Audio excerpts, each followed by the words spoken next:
Lynn Patarini here with the Nontraditional Pharmacist, part of the Pharmacy Podcast Network. Today we are joined by Ashlee Klevens Hayes, and I personally have been looking forward to this interview for quite some time.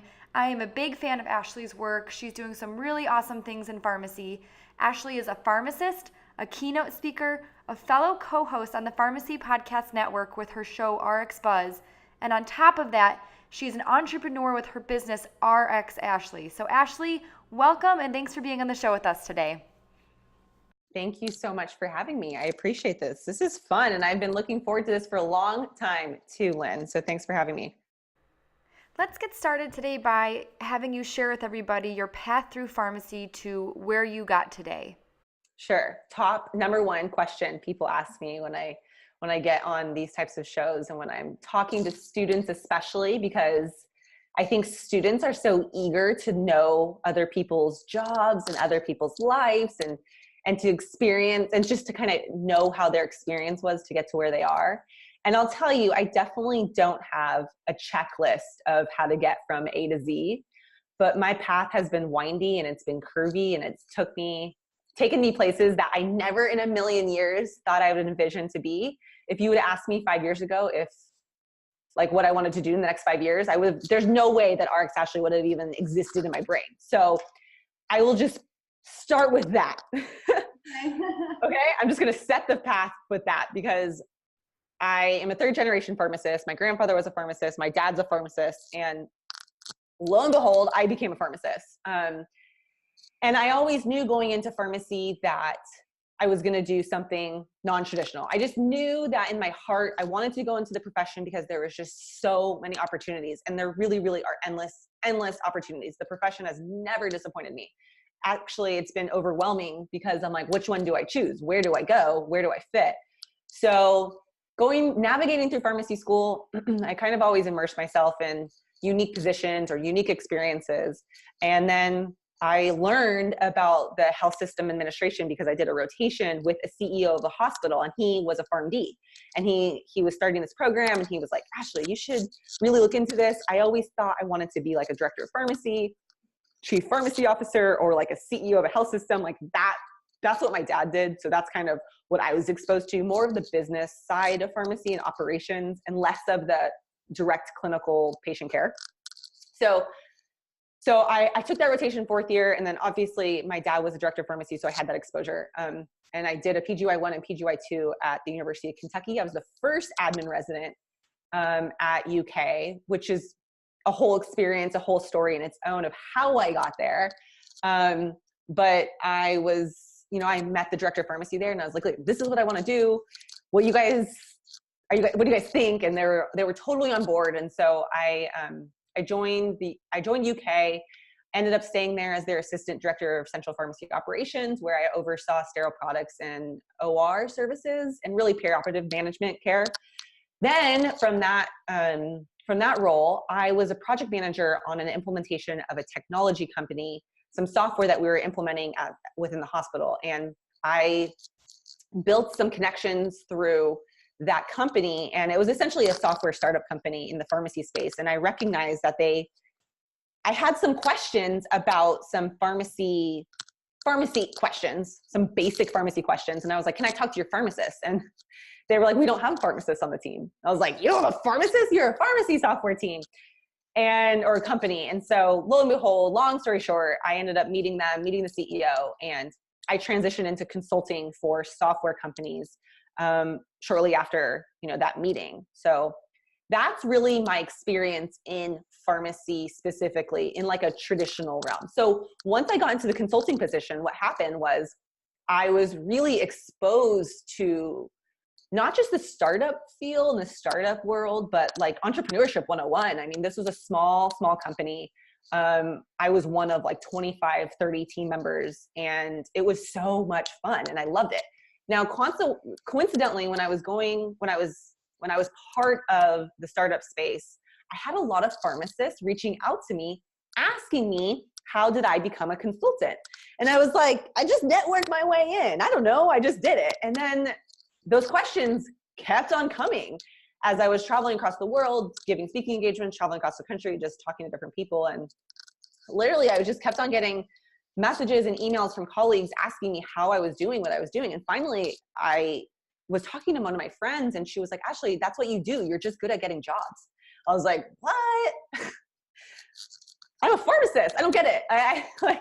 I don't know. I just didn't realize that that was a skill. Yeah, that's a good skill to be good at. It's not a bad thing. You know, I'm not good at a lot of things, but one of the things that I think I have a skill in is learning how to talk about yourself and learning about teaching people your skill set. And so lo and behold, long story short, I started taking on a few clients here and there about who wanted to go through starting a consulting business or career pivots or needing support in interviews. And fast forward 2 years later, and this is my full-time job now. I am doing career strategizing, business development, branding, marketing, and interview prep for high-level professionals, majority of them being pharmacists, but also I have a lot of non-pharmacist clients too. Long-winded answer to a very short question, but it's not like I just woke up one day and this all magically happened. Hey, no, that's great. That's exactly what we want to hear. We want to see the steps it took you to get to where you are today. I love that you mentioned how you networked your way in, since it's such a huge part in getting a job. So you went from being a consultant at a pharmacy-based company, which kind of got you into the entrepreneurial spirit, but that's still different than what you're doing now, correct? So I myself went through a whole career pivot about 2 years ago. And then you started RxAshlee? Mm-hmm. Yeah, it's about 2 years ago. And then I started Ashlee. The inception was about 18 months ago. So it's kind of been a whirlwind. And I love it. Super fun. I love my job. So I think it's just really important that people recognize, like, asking yourself, what are you good at? Not what do we think you have to do, not the things that you think on paper looks good. Like, actually, what are you good at? And then kind of doing more of that. Okay, that's great. That's great advice. Can you go further into explaining what RxAshlee specifically is? So RxAshlee is a career development company. We focus on we, as in me and my clients, we focus on career strategizing, career pivots, brand development if you're starting a business or if you are going through like a personal brand pivot, marketing yourself, and interview preparation. Okay. That is in its whole what exactly I work one-on-one with clients. I have group clients, I have individual clients, I have students, I have high-level professionals. So really it ranges from students all the way through, physicians, CEOs, attorneys, experts in all different realms. It's not really industry specific because everything we talk about is transferable. That's interesting. Very interesting to note that you branch out and do coaching not only for pharmacists, but for other professionals as well. I do. Yeah. And it's not isolated to pharmacists. I would say about 50% of my work is pharmacists because that's, again, my network. And that's where a lot of pharmacists reach out to me.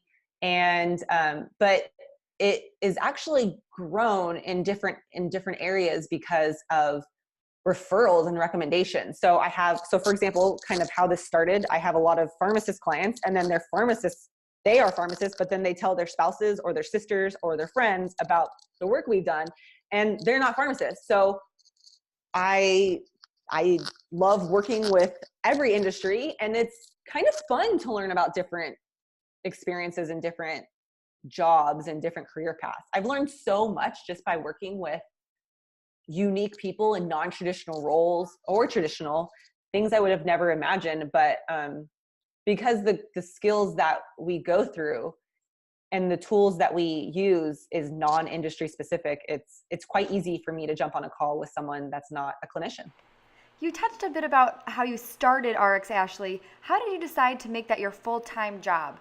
I can imagine that'd be a little nerve-wracking and scary. So how did you decide to make the jump and go all in with it? So my husband and I, my family, were going through a lot of transitions. We were moving across the country.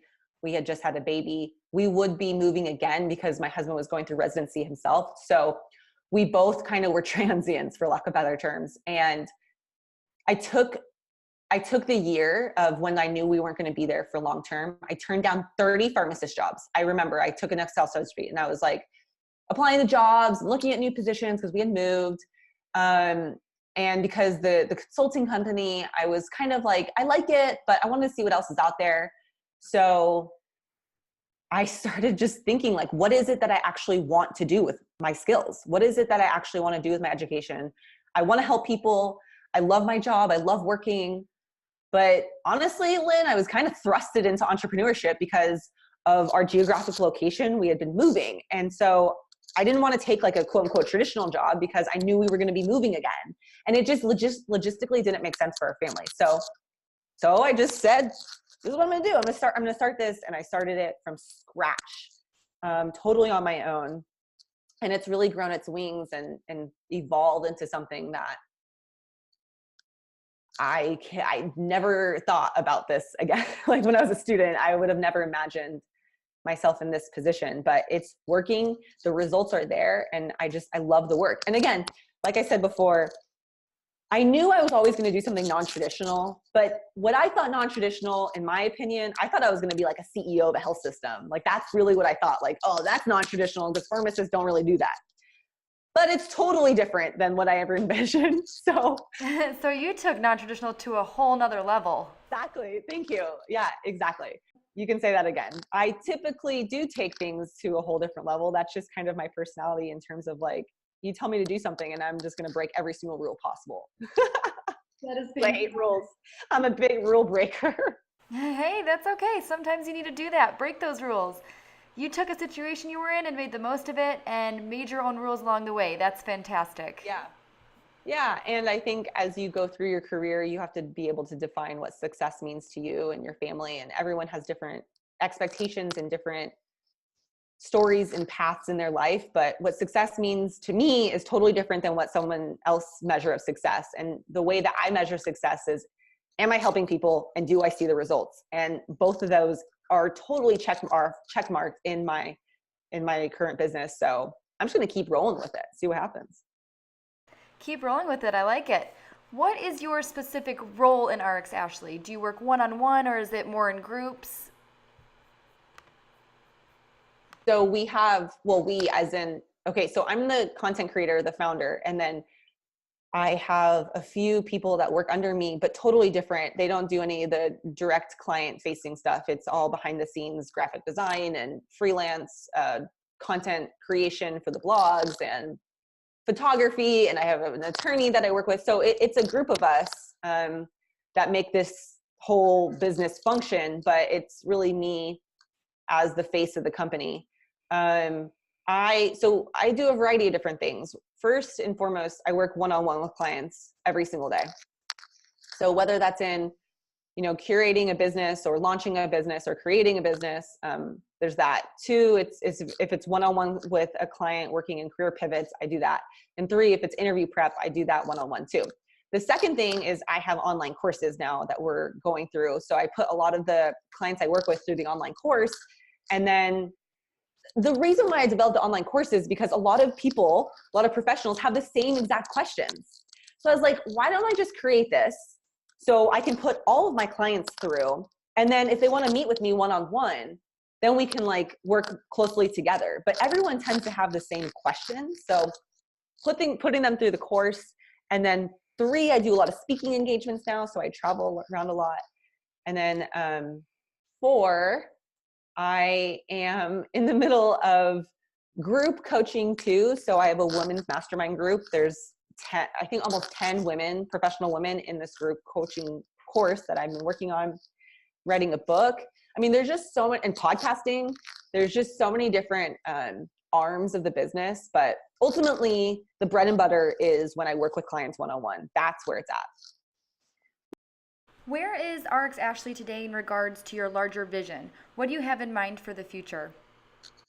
Oh man, if I could that's a great question. I'm going to be honest with you. Entrepreneurship every single day looks so different. And if I could just help every single pharmacist possible to really teach them how to articulate themselves and teach them how to, it's not about your resume, it's not about your CV, it's about really learning how to talk about yourself and talk about your skills and just be comfortable in an interview setting or comfortable when giving presentations. I mean, that's a major goal of mine. I'm not sure the bandwidth or the capacity of how I'd be able to do that, but if I envision RxAshlee in 5 years, it would be just talking to every single pharmacist out there and like honing them into this big room and saying, you guys, we got to talk about ourselves better. We're better than this. So that would be great. Being able to share your knowledge with more people, I think that's great, especially with pharmacy school. I know it seems like you're almost hyper focused on getting good grades. Yeah. And you want to do well, of course, but a big part that's left out is, like you were saying, interview prep and how to speak with people and land that interview that gets you the job in the end. For the next question, what advice would you give to others that want to go down a similar path to yours? Great question. So I think having the mindset that there's only one job for you or there's only one type of job for you, or maybe 2 jobs or 3 jobs, because ultimately I think the best advice I can give to people who are going through a career pivot in pharmacy specifically, the jobs out there are endless. Like there are so many jobs. It's just what we typically are hyper focused on is one, maybe 3 jobs max. And I just totally disagree with that sentiment. I think that there are so many opportunities for us to use our skills, to use our background, to use our experiences, and to really implement them into different companies and just using your assets in a different way. We have to address that the one size fits all model just doesn't work. And healthcare is obviously an ever evolving, rapidly changing space, and we got to keep up. Definitely agree with that. Pharmacy is such a dynamic career path. And speaking of it changing a lot, where do you see the field of pharmacy heading in the future? Oh, wow. This is a loaded question. I feel like it's going to go one or 2 ways. It's either going to explode into all this awesomeness of like just totally different roles and pharmacists really taking it on head first and treating themselves as their own unique startup industry and their own unique entrepreneur self, even if you're working for someone else. Or I see it going really just negatively and us not really participating in advocacy or policy work and us taking the sidelines, which we've traditionally done. And I'm not that person. I believe that if you want to change something, it comes from within and you have to actually do something about it. If you're unhappy in your job, if you're unhappy in your career, if you're dissatisfied about how your path is going, you actually have to do something about it. Like no one's going to do it for you. And I think that's where the route of a lot of unsatisfied pharmacists come from. But ultimately, because there are more traditional pharmacists in the country now, I really think it's our time to take this as an opportunity, not as a negative thing. It should be a positive thing that how are we going to spin our skills and help more patients and overall make our impact stronger, not weaker. So, I mean, I wish I had like a magic ball that showed me what happens in 10 years, but ultimately all I have control over is how I participate in the profession. And that's by giving back to local pharmacy organizations, attending conferences, maintaining my network, and just doing the best I can to be a positive influence on the profession. Now, if people want to learn more about you, about RxAshlee, a little bit more about what you do, where can they go to find more information? Sure. So best place to reach me on is my website, RxAshlee.com, and it's 2 E's, RxAshlee with 2 E's. And then, I'm on all the social media outlets, LinkedIn, Facebook, and Instagram. My website is the best place to go. Well, Ashlee, thank you so much for your time today and sharing your story. I love your take on pharmacy and everything that you're doing. It's great to have you as part of the Nontraditional Pharmacist Network, and we'll see everybody next time. Yeah, thank you for the opportunity, Lynn. Appreciate it.